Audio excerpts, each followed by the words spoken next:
Welcome everyone to the latest episode of the Testing Room, where three of the gaming industry's best video game consultants who have never actually consulted on a video game bring you new topics each and every week. As always, I'm Alex, aka the Godfather. I'm Christian, aka Pseudo45. I'm Preston, aka Funkadelic Jedi. Yeah, we're back at you with a new episode. We like to kick things off by seeing what was going on over in Preston's Comic Corner. So why don't we do that, Preston? What's going on with you? Yes, sir. All right, so first comment is from Tori. All right, that's a fair point. In the safe space of the Testing Room podcast, it would be more appropriate to use the phrase in veggie. Well, since it's a new year, new adventures, try new things. Alex, how is the falconry going? Have you started building the aviary for them, at least? Still so excited for this new adventure for you, Alex. I'm sure you will do great at it. Please make sure to share pictures of the falcons for all of us to see once they're settled in. Tori. Yeah, it's been cold here, so we've had no birds outside. It's finally starting to warm up. I think today, last couple of days have been in the 60s. I don't know if it's going to be this moving forward or if we're in like a false fall, spring. That's what they did with spring. us. They went right back down to the 30s today. Yeah, false spring is what it would be. I don't know what the weather's gonna be like, but we've had nothing recently. Everything's been good. Everything's been good. Okay. Birds. I don't like birds. Birds are weird.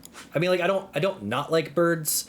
But like for falconry, I think they're dirty creatures. So I don't like one particular bird, but okay. Yeah. P.S. I will always appreciate the journey Christian will take us on when he's trying to decide what game he's gonna play now after he's finished one of his and is just trying to fill in the time till his next game is released. I'm not saying, Alex and Preston, you don't add flair when you talk about something you were looking to play, but Christian truly takes us on a journey. Thank you, Tori. I'll take that criticism. I'll store it back in there. I'll think about that every time I fucking talk. This generation storyteller is what it sounds like. That's me, baby. Yep, it's all him. Okay.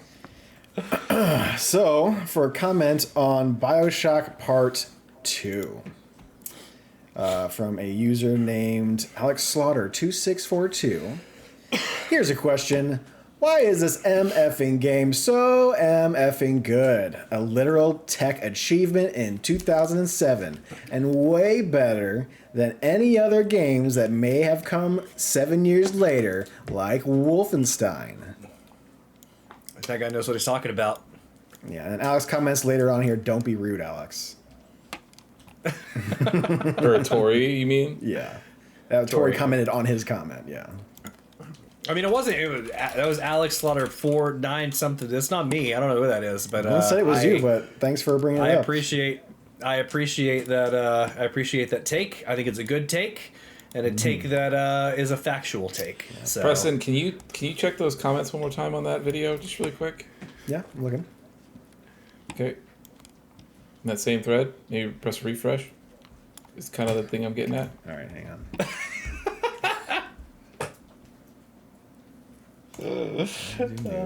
Apply. Pseudo45 comments under Alex. This game is mid, bro. I'll leave a heart. Thank you very much. Not a problem, man. Just trying to help out where I can. Continuing on. He didn't like that statement. He just leaves a heart so he knows he actually addressed it on the pod. I just left a heart for every single comment and statement that we have almost ever had on there. See, the heart means nothing. Yeah, but he's saying, he said thank you, so you know. I did it right here. I can't say anything to that Alex, because I don't know who the fuck that is. Sounds like an asshole. But I mean, I see Christian right over there. Sounds like a smart man. I don't know. Right. Yeah, sounds like he knows what he's talking about. Dick wanted to come in and just say something rude. It's fine. All right. And last one from Tori from the BioShock Part 2. Apparently one of the best games in the world, better than Wolfenstein. Two main things stood out to me while playing this part. Number one, the lighting could have been handled better. I understand that you're underwater. There's no natural sunlight, so darker environments make sense. But when you're crouching through tight tunnels, exploring half-destroyed areas, it becomes really hard to see. Even with the brightness turned all the way up, it still feels unnecessarily dim. It would have been great if equipping the fire plasma allowed you to use it as a light source, like a makeshift torch. That feels like a missed opportunity, especially for those of us with aging gamer eyes. I agree. That would be cool if the torch or like the electricity would like do some illumination, but I know they weren't using a whole bunch of path tracing and ray tracing back then, I don't believe, so. Mm-hmm. But it would have been cool. Especially when a remaster comes out, you think it would have been cool if they added a little bit of something. I don't know. I honestly, I was just about to say, I was like, back then, I don't remember for sure, but I don't know 100%. Like, lighting was super tricky back then because, you're just creating, like, these little light sources things, everywhere like, inside that the you can't environment, see, but right? And then trying light to, like, to perceive, yeah. Right, and you're trying to, like, sort of trick people into, like, having it look a certain way because it has to be done. And it also depends on the engine and all sorts of other stuff. But when the remaster comes around, I totally agree. It's like, dude, we have better pathing. Like, now you could totally have had something happen here. Yeah, definitely. Let me look. Number Keep talking 2. about. I'm gonna look at other games that come out around that time because I want to know. The audio layering can be overwhelming. There's almost always someone talking, singing, or stomping around in the background while you're trying to focus on an audio log or important dialogue. Considering how many audio logs the game throws at you, some of which autoplay and can even get cut off if you trigger the next event, it becomes frustrating. Yeah, I noticed that I pause a lot with some of those. I generally want because it skipped on me. Skipped one of them out as soon as I hit like an event or something like that. When someone else talking, I'm like, oh, bullshit. I generally want to listen to them and absorb the lore, especially since it's hard to tell which ones are essential. It's just a lot. By the time I reached Fort Frolic, I started to feel like something wasn't adding up. The math wasn't mathing when it came to who my main character was, who Atlas was, and why we were blindly doing everything we were told without question. I chose not to kill Cohen in Fort Frolic. I just got the sense he wasn't supposed to die yet, and ended up dealing with him later in his apartment. Nice. And got the different loot. Either way, what a weird dude. Then came the Andrew Ryan sequence. When he forces you to kill him, the moment felt strange and somewhat out of place. It didn't flow naturally with everything leading up to it. Instead of feeling climactic, it left me with a more of a, well, he's dead, now what reaction. That being said, the environmental design is incredible. Moving from section to section feels visually stunning. There's something unforgettable about turning toward a window and seeing a shark glide past or a starfish clinging to the glass, and suddenly remembering you are deep under the ocean, and if this place collapses, you are absolutely done for. I do also enjoy the quotes on the loading pages so far. These are my favorite. Me?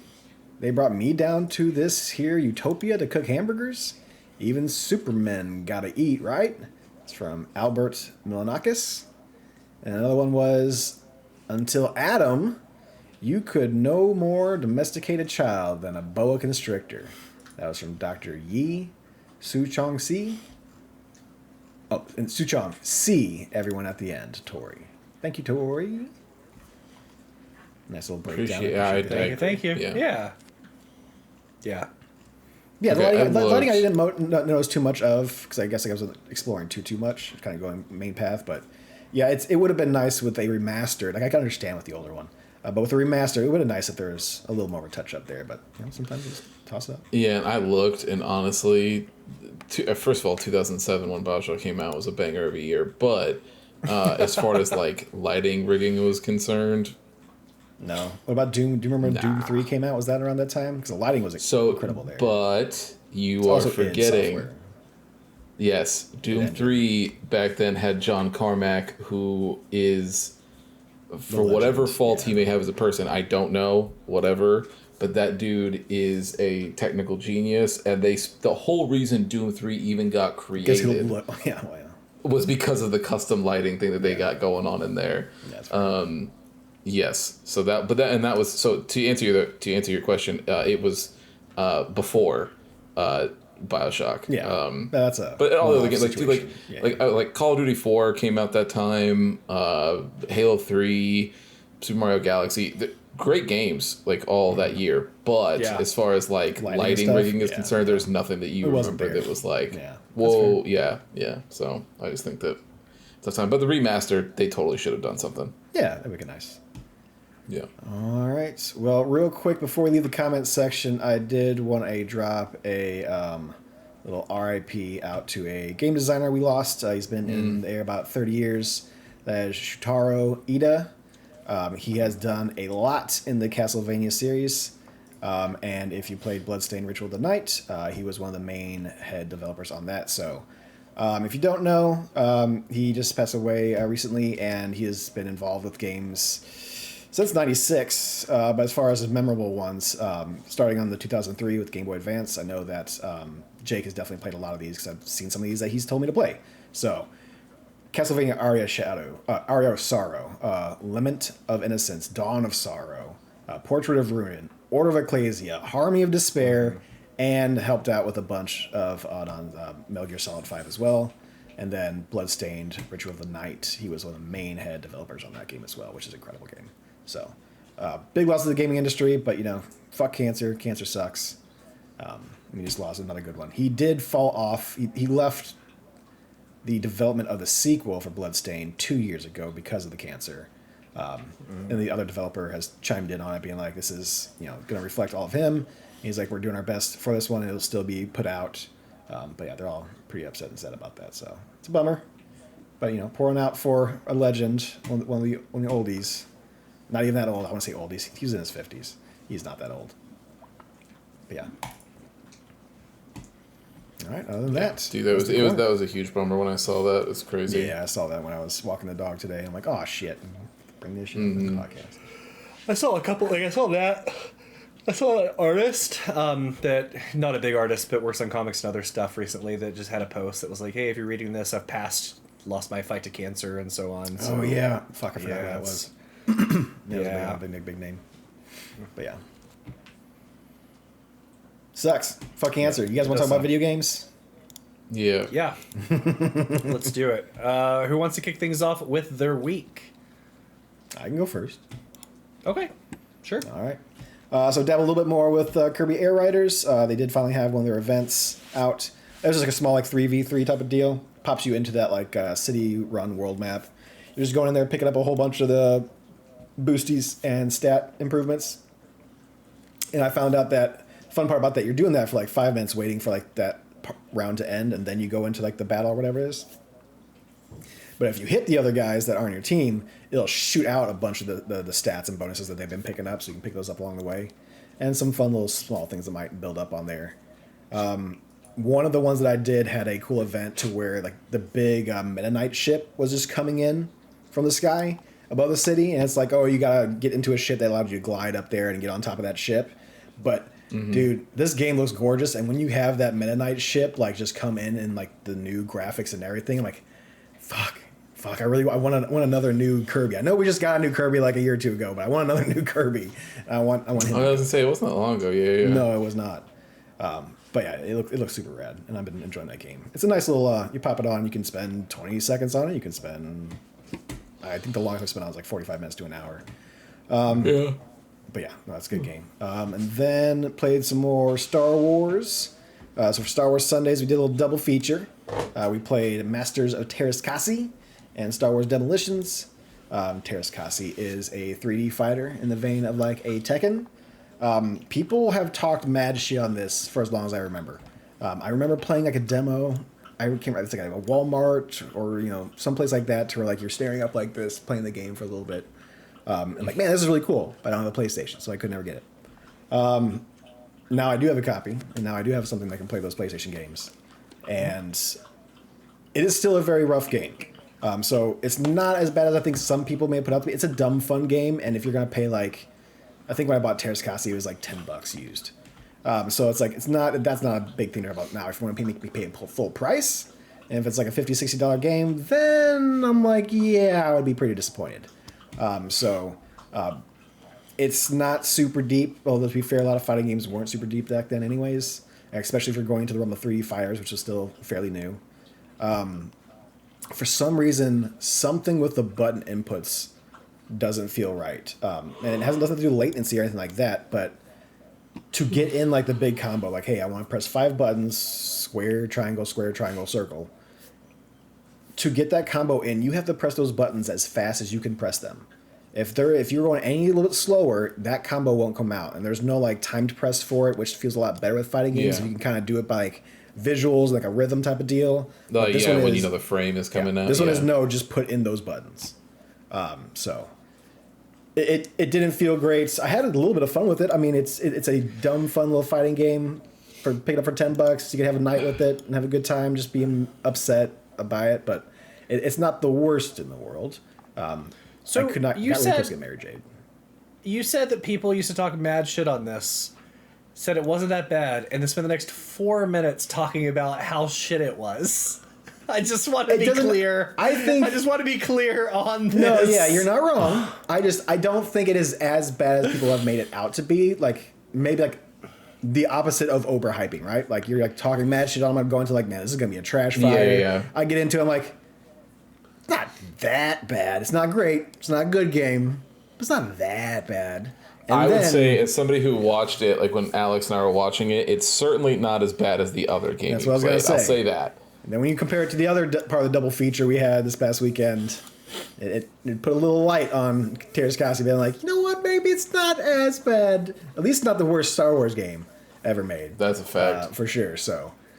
that review, I think you can put it on the box. Not the worst Star Wars game. Not actually the worst Star Wars game. Like you've heard. The button inputs don't feel good. It doesn't feel good to play, and I would never pay full price. But not the worst game ever. But at least it's not Star Wars Demolition. That's the full review. Yeah. So leading in, Star Wars Demolitions was also played.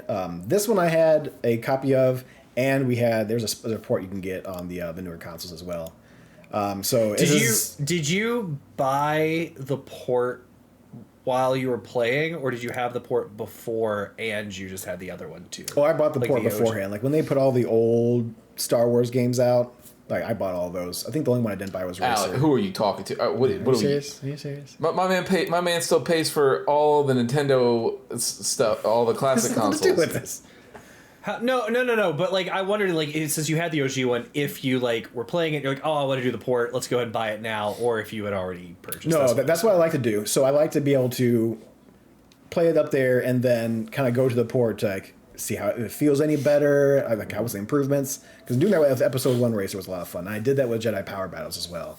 So I remember playing Jedi Power Battles. They announced like the remaster, and like, okay, well, let's just play a little bit on the PS1 version of it. Got done with that. I'm like, okay, let's just play the full playthrough on the actual port version of it. So, but yeah, Star Wars Demolitions, made by the people who made Vigilante 8 and the sequel. So it's pretty much just one of those car destruction games, but with the Star Wars license slapped onto it. How much you pay for it? As far as like, which one? The old used copy or like the... How about both? Sure, why not? I think it wasn't any more than $15 on PS4. I want to say it was $5.99 or $4.99. And then that copy, I probably got it for $5-10 as well. So they're not expensive games. There's a lot of them made. People weren't extremely fond of them.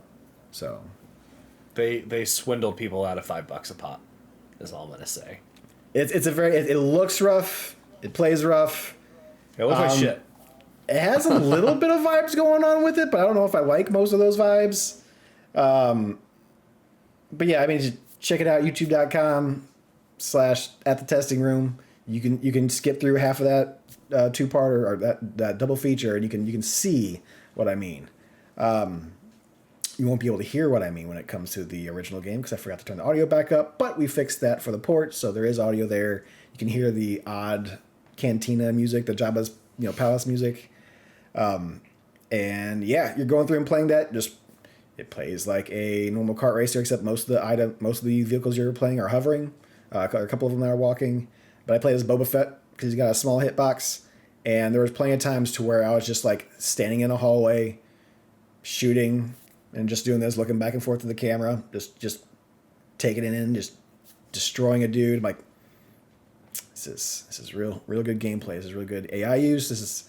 You can definitely tell somebody was like, we need a Star Wars game. We're making Star Wars games, Star Wars money. Me, give me money. And they're like, okay, we'll get the Vigilante 8 guys to do this. We're going to give them like probably 8 months to make the game. So they're going to take their Vigilante 8 engine and take a couple of those characters, slap some different artwork on them to make it Star Wars, and that's probably what they did. But you know what? It worked out because you paid twice. I mean, they didn't get my money twice. To be well, yeah, I was gonna say, in fairness, they only got the money once because the second one was to. And to be fair, they probably don't get the money. The license holders right there. Get the money, yeah. Yeah. Because that company probably doesn't exist anymore, if I had to guess. So, Probably.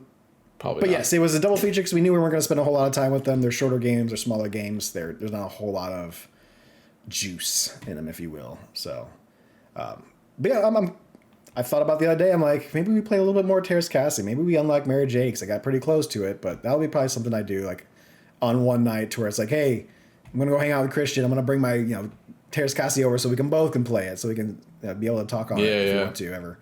There was that. So I'm deciding what I want to do next.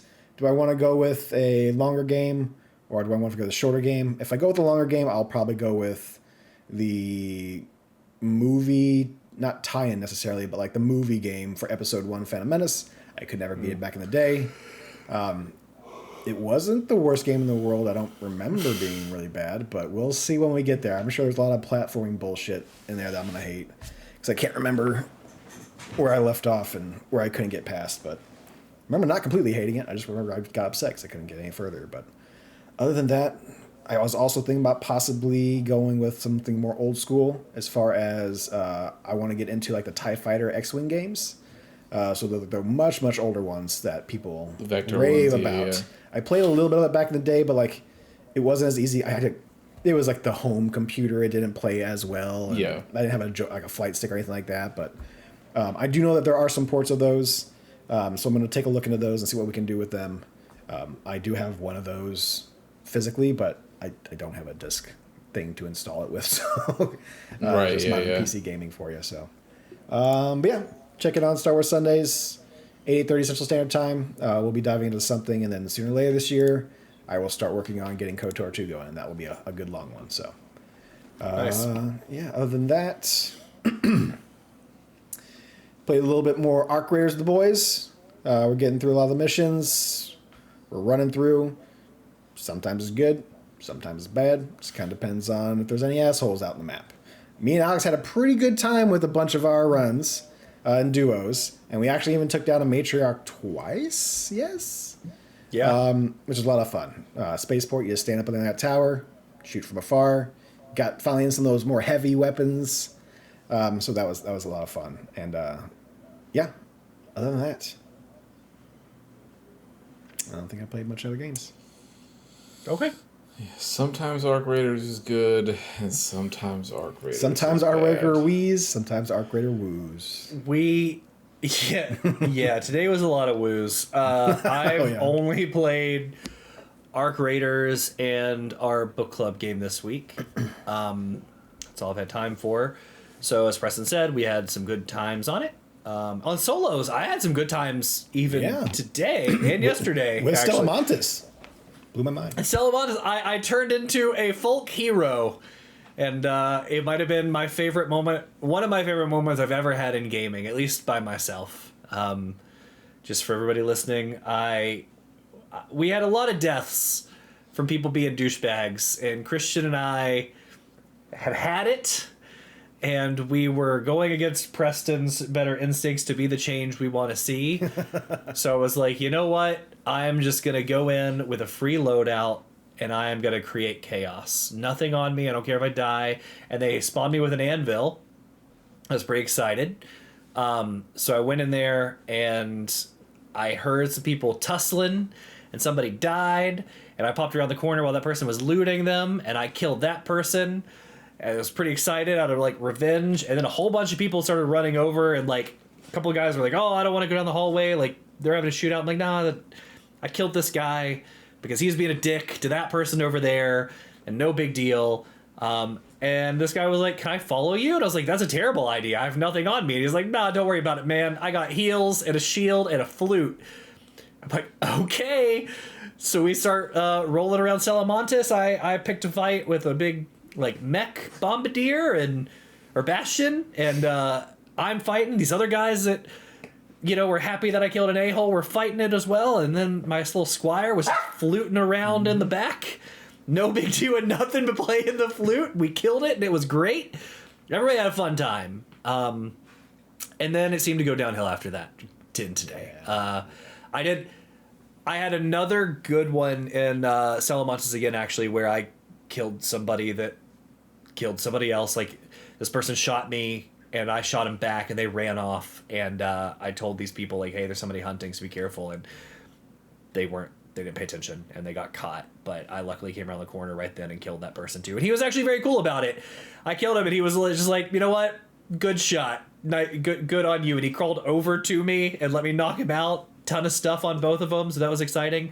But beyond solos, Christian and I have gotten worked all day. Oh no. People all day. I don't know how many times we were killed today. 8, 9 times. Probably something like that. I got some good kills in, so I'm still happy with that. It sucks that I lost it later after somebody comes in and janitors it up, but yeah, I don't know. Obviously, the ebbs and flow of like winning some and losing some, that's the game, right? Mm-hmm.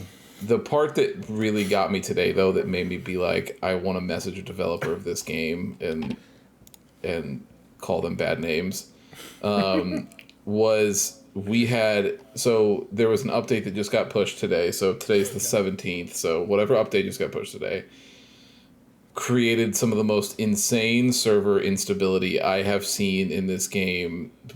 So, Preston, remember that clip of that Alex showed where when all that stuff was going on, the matriarch and his character was like, couldn't move and was doing all this other stuff? It happened to us like 3 times. It was just like, your character's locked, you can't move, there's nothing you can do.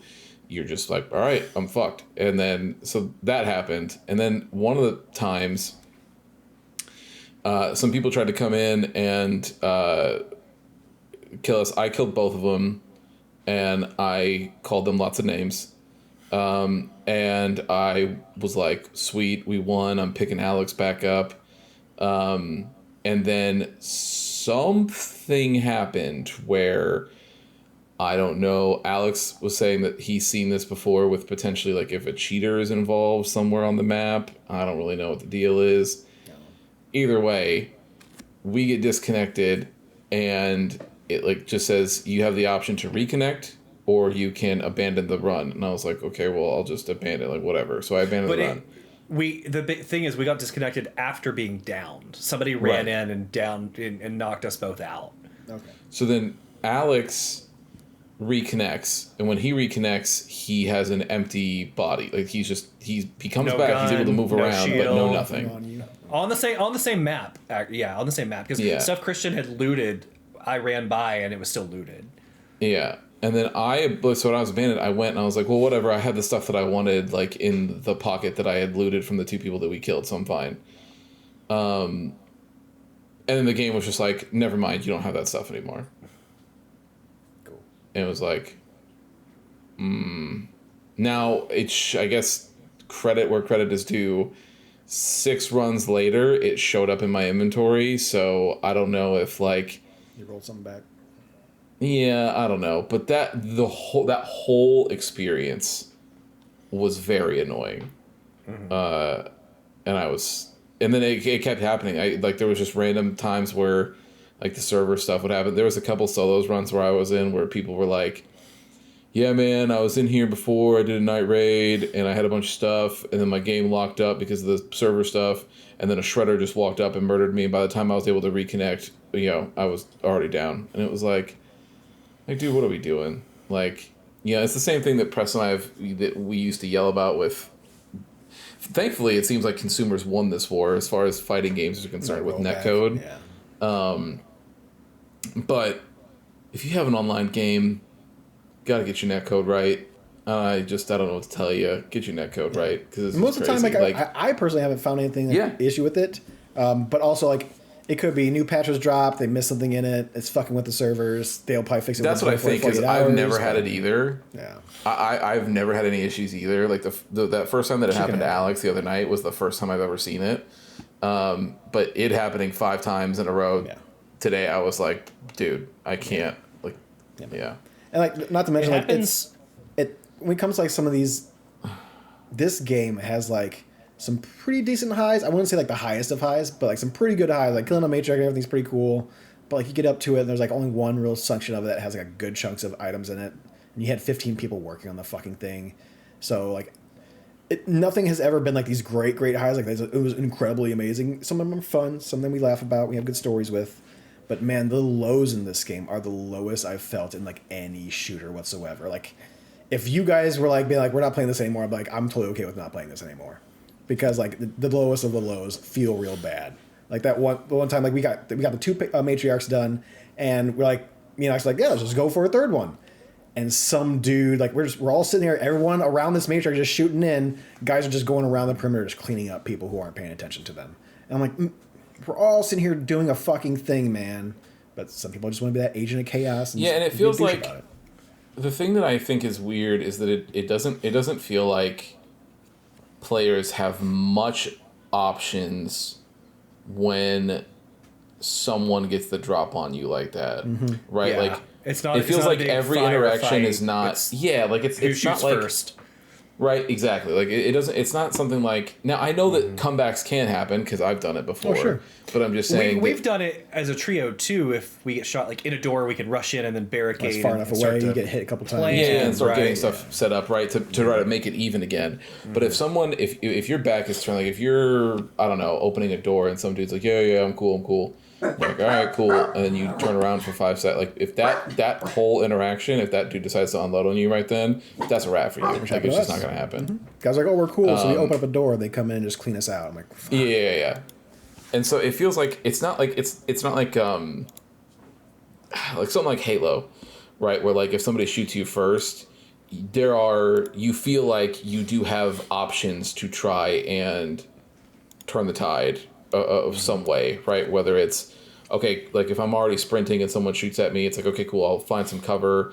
Like because those maps are designed for that, right? Like there's always those things. Whereas there's sometimes where like if you're in a building looting something in this game, it's not like I can hurry up and rush behind a box and try to figure something out. I'm like, I'm just out in the open, the door's open, and I'm just gonna get fucking smoked.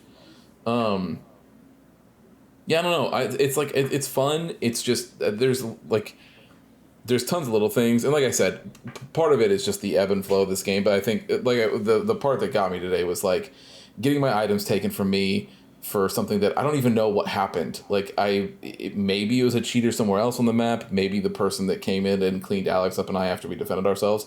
Maybe that dude was the cheater. I really don't know. Right? Like whatever it could be. But like getting the items yanked from me from there, and then all of the server stuff later, I was just like, dude, I'm gonna lose it. I'm gonna lose it. Like, it's one thing when you're combating with the design part of the game, but when I'm fighting the game itself, I'm just like, okay, I can't. No, thank you. It is just wild, the difference in solos and duos and trios, and it is a different game on solo, and it sucks, right? Because like I want to have the same amount of fun with my friends that I do by myself, and like I think we have a lot of fun, but like you just know in trios everybody you see is going to be a fight immediately, like everyone. In solo it's actually the opposite. Like 9 times out of 10 it's not a fight, and I even ended because of their matchmaking. Sure. Yeah. Well, I just mean like if you went and started killing people, the solo lobbies you get put in would be people just killing people all the time. Sure. Yeah. But like even like in the one that I did right before Christian got on the last time, I killed a matriarch, Preston, and it died over me. So like I was in spaceport and I had like the little cloak and ran in, how you can go underground and like there's those little like tubes that pop out of the ground. I dove in one of those because I didn't get stepped on, and I was like, I need to heal. So I jumped down and I came up, and as soon as I came up, it died. Like they blew it up over me, and I looted the core. I was the first one there, so I looted the core. And like I got 2 matriarch cores, and I was like, oh shit, somebody's gonna be like, they're gonna see I did this, they're gonna kill me, right? So I hear people yell like, oh, we need a defib. I was like, I have a defib, I was like, I'll be the nice guy because you don't know what somebody got. Yeah, no. And I only looted those 2 things, but once I got those 2 cores, I was like, well, I'm gonna like back away and just homer into the bushes back here. I didn't pick the person up, somebody else did, but then they're like, anybody have a Raider Hatch key? And I was like, oh, I do. And then like me and I had like 13 people like exited through the Raider Hatch key. Like that felt good because nobody was pissed. Nobody was like, oh, who stole the cores? Because like there's only 1 or 2, right? With that many people, your chance of getting it. Yeah. I mean, I've killed enough where I've got nothing. Like I can't even loot fast enough sometimes to get like anything. So it was fine, but like that was a great feeling. But it is like it's just the difference in that feeling versus going in trios. And in duos, like we do 9 times out of 10, we have a good time in duos too, right? It's just it's either trios, balancing on trios. Stella Montes, and trios. If it's at one map, at any level, like singles, duos, or trios, does not matter. That one map, and then trios is just fucking brutal when you go in there. Yeah, I think the other thing is the more that we interact with the game, I think that I do not enjoy the progression in this game. Mm-hmm. I think that they need to. I mean, they don't need to do anything. I think that it's clear that this is what they're going to do. But I think that the method for like all of the different pieces that you can find, like and then having to find blueprints versus just getting it by leveling up a thing, like leveling up one of the stations, right? Mm-hmm. Like I think that whole system from top to bottom is bad. Like I have all of those things at level 3 now. I have Scrappy at the highest level or whatever, and it feels like I got basically nothing for it. Like, well, you did it. You really did it, right? You still have the ability to make basic loadout weapons, because if you want anything better, you got to keep grinding. You have to go find blueprints, right? And so I think I honestly don't know what would feel better. I think that, like, on the one hand, what you could do is just eliminate blueprints in general and just be like, you need to do XYZ things. Or you just find them, right? Like you find them, and if you find them, you find them, and if you don't, you don't, right? Or the other option would be tie the blueprints behind the levels of the facilities and make leveling up the facilities harder. Like not harder, but you know what I mean, like more requirements, more different things, whatever it is, right? Because at least that way you're guaranteed to get it if you grind and play. But right now, exactly, it is a 0.01 but like chance right now, like that for instance, you loot like the right thing. the two weapons that I like to use the most are the Renegade and the Venerator, right? Like those are the two that I like to use the most. I need to be able to have medium parts to be able to craft them. But medium gun parts, if you want to make them, you have to find the blueprint for them. And the blueprint is just a random chance.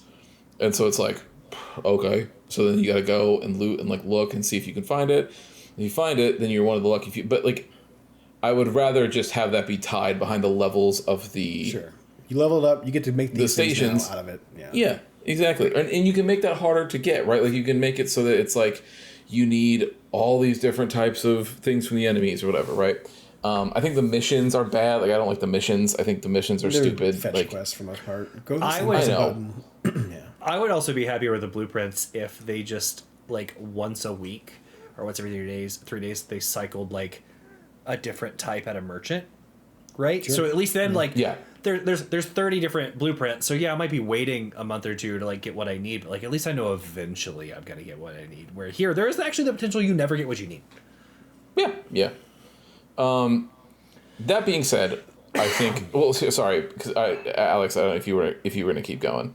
So I was gonna let the Arc Raiders thing lead into my week, I guess. No, go ahead. Mm-hmm.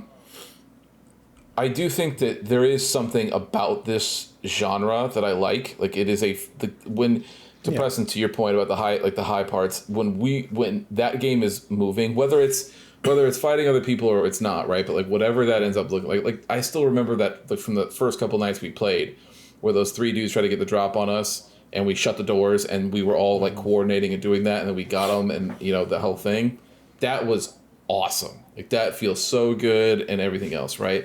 And I don't want it to come off as like, because I think part of it sounds like you're like, oh, you guys are getting upset when you lose or whatever. And it's like, dude, like when Preston and I play fighting games, I lose all the fucking time. And I don't care. Mostly because when I lose in a fighting game, it's very easy to tell what happened, right? Like I'm like, oh, okay, here's something that I could fix. I did not block this, or I overcommitted on this, or, made any number of mistakes, which made it so that the opponent can open you up, do your thing, and then you lose, right? Same thing with any other competitive game, really. But this, when it feels like there's nothing that you can do other than not get somebody to walk up behind you and shoot you, is like, oh, okay, cool. So I just have to, like, not get the drop on me. It's like today, what happened? Like I had an instance where I knew I was like, I got up, it was like a night raid, and it was like on spaceport. I throw myself up the tower. I spawned really close. So I was like, cool, I can get in there, get some stuff, and maybe get out. I was on a free loadout, so I was like, whatever. If I lose, I lose. Okay, well, so I get up there, and the free loadout had a mine with it. So I put a mine right where the zip line lets off to like at the top of the tower, right? Because I was like, they'll land there, it'll go off, and I'll know. And so I'm sitting there, I'm looting some things, and I hear somebody coming up it. So I stop what I'm doing, I turn, I look right there.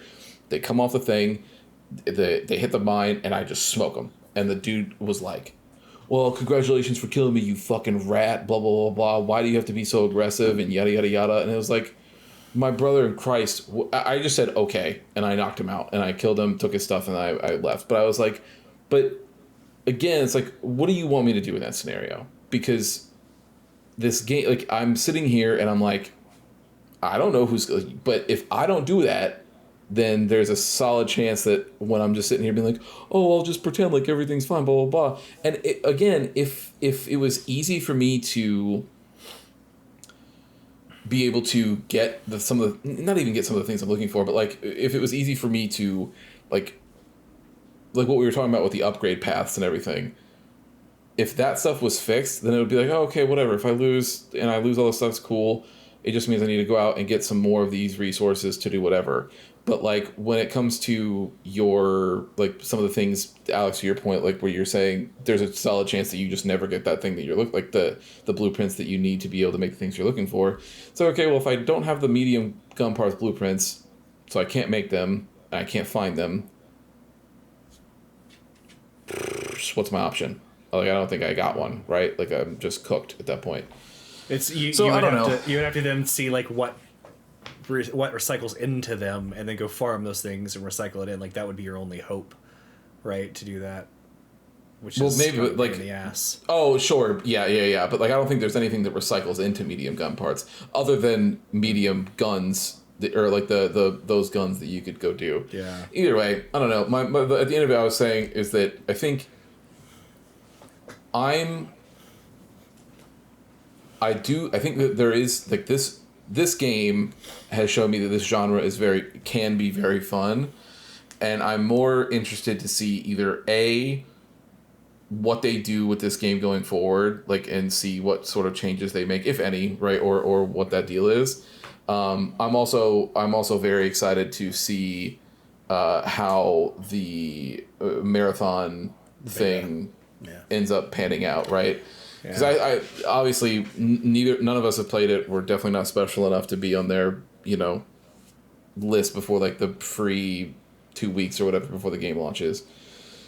But I have seen like all the gameplay stuff that has been going around with from all the people that they've let play, and it definitely feels like that could have some of the things that they do have like a server slam or whatever scheduled for the release, so we can still try it out. That's what I mean. It's like a week before the game is supposed to launch, and they're just basically saying game's free all the way up until the game's launched, just to let people try it and figure it out. But I've been seeing some of the gameplay. It's like I saw, like, for an example, one of the things that I saw that immediately was like, okay, I'm excited to try this, was this dude. He's sitting there and he's fighting some of the enemies that like the equivalent to the Ark in that game. Sure. They're fighting them, and then some dude comes up to his side and starts shooting at him, and the class that he's playing or whatever has a grappling hook, and he immediately pulls himself into the other room, like on the other side of the room, and then runs across the side of the door and immediately puts like a large amount of distance between him and that person, and is able to then re-up his shield and sit there and then get ready to have like some sort of fight, right? And that little tiny change alone is like, that is something that would be sick. Like just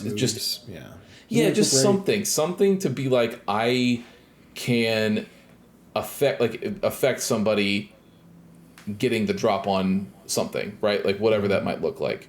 So I don't know. I'll be interested to see what happens. Yeah, I'm interested to check it out. The first person, there's something about the first person aspect of it that makes it seem very PvP heavy. Which I know, like, these games are kind of PvP. I mean, this game, I would say they're all PvP heavy. Yes, they are, but like, there are times where you are working together in this game, and I'm sure Marathon has that too. Everything I've seen from it, though, are highlights of just PvP gunfights, not PvE gunfights. So it'll be interesting to see. Sure. The mix. Yeah, so it'd be interesting to see the mix. If the game feels great, I'll play it because I love the way Destiny felt. Yeah. On a side note, though, just something about just on a personal note, nothing against the developers, nothing against the game. The aesthetic is not for me. I watched the trailer again. I hate the fucking aesthetic. Now that doesn't make a game feel good or bad. I just think it. Yeah, it does, I like the style of it, even though some of it is directly from someone else, but they paid the man, so you know. Yeah, it is. Yeah, it's weird. So, yeah. But anyway, so the other game that I played that I had nothing but pure fun with, that I think is one of God's perfect games, is Diablo 2. So went back and checked out the Reign of the Warlock expansion that they dropped, where they added for the first time in 30. What are we at? 25 years, right? Yeah, somewhere around there. Yeah. Yeah, 23, something like that. Because it's the 30th anniversary of Diablo, so Diablo's before. Yeah, I think we might be at like 25-ish. Probably, yeah. Yeah, I think we're like 25 years. Which is just like fucking crazy. And honestly, I'm glad that they shadow dropped it. I'm also glad it was good, but I'm glad they shadow dropped it and it was good, because if someone had told me ahead of time, being like, yo, we're gonna make some changes to the end game of Diablo 2, and we're gonna add a new class, I would be like, no thanks, don't do that. That's like, if I was in that room, I would have told them that's a dumb idea. Don't do that. Don't ruin it. Right? Yeah. Just don't touch it. But they did it, and they did a good job. Like I whatever that ends up meaning for this team now going forward, whether for that's Diablo 4 or whatever, I guess we'll see. But for Diablo 2, from what I've seen as far as the community is concerned, everybody is super positive on it, and I feel the same way. The Warlock is super fun. It, like, I was showing Preston some of the skills before, like, even in the low levels when I'm in Act 2, some of those skills I was like, God damn, dude, I am just fucking, like, mowing people down. So there's that. I haven't checked out, or I haven't been able to do some of the new endgame stuff. I'm excited for it. But them making like some more quality of life changes to how Terrazone works, and then adding like new endgame trials and bosses for you to run against once you get like your builds up, and then adding some new. I think they added like 7 or 8 new rune words that go for the Warlock class. And like I said, everybody seems super positive on it. And I was like, that's awesome. And just getting some extra life into that game. Now, I was telling Alex, I think that the whole reason they're doing this is because, so something I told you guys, which is, and I didn't know this, because to be perfectly fair, Preston and I played whatever that expansion was that came out a year and a half ago now, or whatever it was. Hatred or something like that? Yeah. Or Vessel of Hatred, thank you. Vessel of Hatred, yes. And Preston and I played that. We thought it was okay, and I think we said it was good. Like, the story was good. Nice improvements. And we liked some of the changes, but then they kind of just like kept everything. And we even said, I remember us saying during that thing, we were like, I hope they continue to improve it from here, but this was a good stepping point to fix some of Diablo 4's issues. And then they just didn't. And everybody just sort of completely fell off the game. And then it looks like, based off the 30th anniversary trailer, that none of those people still work there. Or if they do, they are moved into different positions. And so I personally think the way this comes off to me is that they made these changes to be like, because they've also been talking about the new stuff that's coming in the next Diablo 4 expansion. Whereas, like, so one of the complaints that I know all 3 of us had when we played that game originally, which was that having one large connected zone as opposed to transferring to new zones to get them more fully fleshed out and having the random maps and all that other stuff. Yeah, dude, like, you're missing something there, right? And people have been saying that, and so with this new expansion, they're like, boom, new zone. It's not going to be in Sanctuary. They're going to put it in a new zone. All this other stuff. Like, okay, cool, that's awesome. I can't wait. And they're like talking about how they're doing way more customization to the end game. They're fixing all this stuff. They're doing all this. But for most people, you look at that and you're like, okay, well, I'll believe it when I see it. I think them doing this to Diablo 2, because they always made sure during the announcement, they're like, guys, I know, I get it, but I promise we didn't touch anything. All we did was add some stuff, but all the old stuff is still there. So if you want to do that way, you can still do that way. It's just, hey, we did this for fun, and we just want to, and the way that, because of that, it makes me feel like they're doing, if you think we did good work here, then you can trust us for what we say for Diablo 4, right? I still haven't played that story expansion for 4, so if they start doing well and you start getting back into it, I'll probably get that story expansion, but... that's what I mean, right? Is I'm like, I think that's the way they wanted to do it, because I was like, there's no way to know, and so you're just like, okay, well, I'll just write it off. I mean, it was the same way speaking of, while we're still on the kind of on the topic of Bungie, like it was the same thing that we talked about with them, right? Whereas before they started doing Marathon or whatever, but like we had already dropped off completely of Destiny. We were not going back. It was done, blah, blah, blah. But that most recent expansion they released was the highest rated expansion they'd ever done. And not only A, did it not matter, it still wasn't enough to save them, but B, it even that word of mouth did not bring the three of us back. We were like, yeah, that's cool, good for you, but I just, I'm already checked out, right?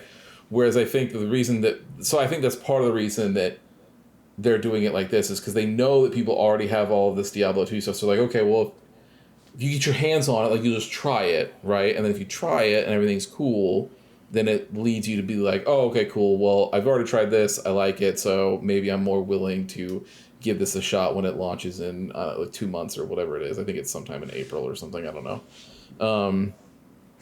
I don't know about any of that. All I know is that Diablo 2, all that stuff for Diablo 2 has been fun.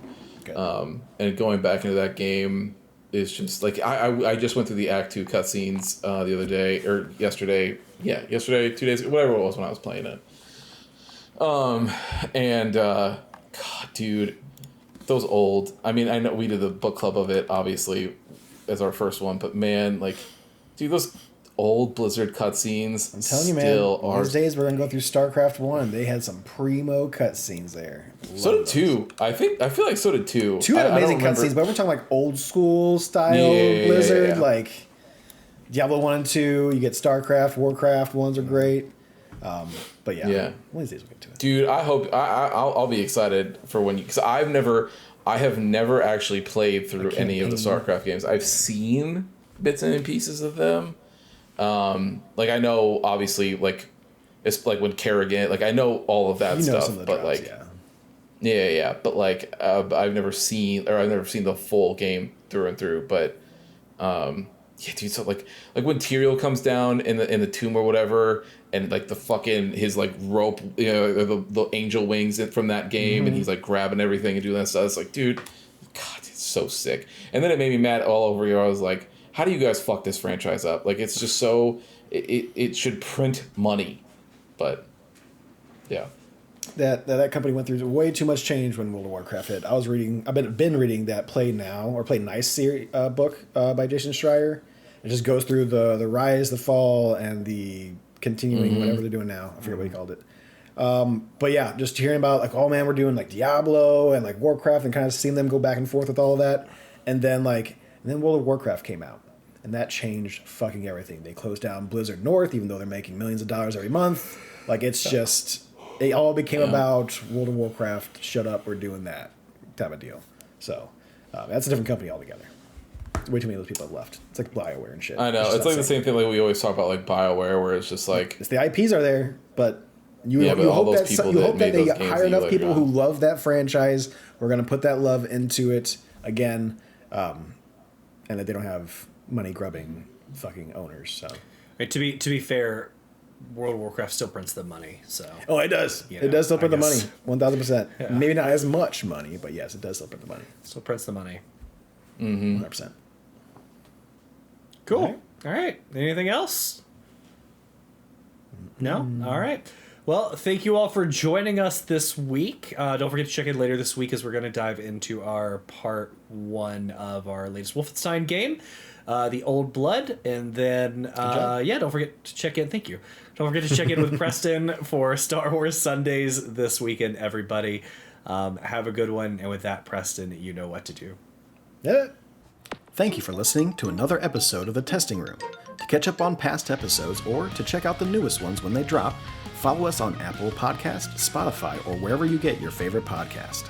If watching is more your thing, check us out on YouTube, youtube.com/@thetestingroom, or watch us live on twitch.tv/testingroomlive. To leave comments or ask questions, you can follow us on Instagram @testingroompod, leave a comment on YouTube, or send them in to testingroompod@gmail.com. See you next time.